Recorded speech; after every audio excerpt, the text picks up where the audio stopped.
for years and years and years, for decades, the Red Sox ruled the town. Everyone knew that. The Red Sox ruled, and Patriots and the Bruins and Celtics had their winter battles. And now I am wearing a T-shirt that I'm told is your current bestseller. Yeah, absolutely. And it shows our wonderfully expressive coach in all his, his euphoria. all his guises. I reminded of the famous.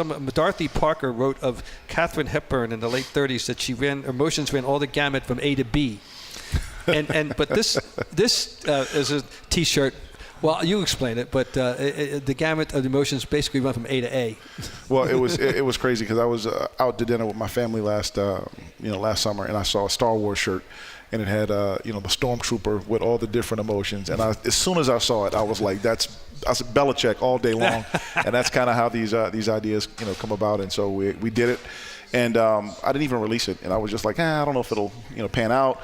But we made a couple of banners. It got on TV on Sunday Night Football. And the next thing you know, everyone's asking for it. So we released it, sold 35,000 in a matter of about 8 weeks or less. Mm-hmm. It was the hottest thing going into the playoffs, for sure.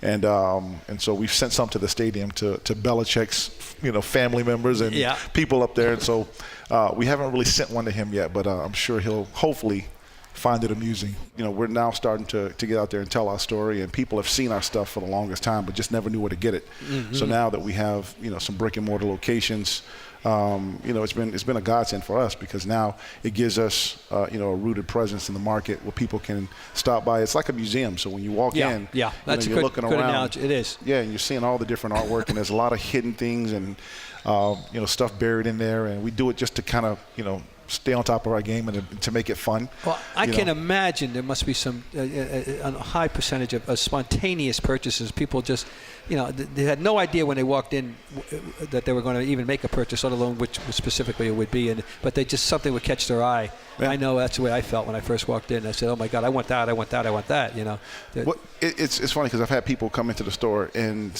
try to tell me about stuff that I put in the artwork, and not realizing that I'm the guy that designed all this stuff. And they're like, "Oh yeah, if you look closely, they put some hidden stuff, and then if there's a trophy hidden in the shadows and da da da da." And it's great. And for me, it's it's good because I get to put my kids in some of the artwork, and 10, 15 years from now, hopefully they'll say, my dad did some cool stuff. And I got to give a shout out to one of my lead artists, Mike Gardner, who's a Boston resident and former athlete. We never played on the big stage, but he's a hell of an artist, and he and I have a great rhythm together. And so we come up with some pretty magical stuff. Why don't you annotate for our audience the locations, all the retail locations? Okay, great. We certainly you can find us on ilovebostonsports.com. Right. But our big flagship store is in the South Shore Plaza in Braintree, right next to Macy's. We're also opening a green screen studio where people can come in and we can take their picture and actually insert them into the artwork. Oh, great. And so that's going to be a lot of fun. Yeah. But we're opening now another store in the Faneuil Hall Marketplace. We already have a cart there now, but we're going to open a retail store there. So pretty soon you'll be able to find us, in all points around Boston. Well, I think yours is a wonderful American story in terms of the fact that you had a success in one field, that you followed your heart, right? You really did, and it's almost too good to be true fiction kind of story. But you're pursuing something that matters to you, and I'm so happy that it's working out. Well, thank you very much, and we appreciate your support. And I want to thank you and for you for supporting us, and right from the beginning. Nobody was there earlier than Marlo Williams and I Love Boston Sports. Well, thank you. Thank you very much. Listen, you're our supermodel, so we got to make sure we take care of you as well. So thank you for having me here. All right, thanks for being here.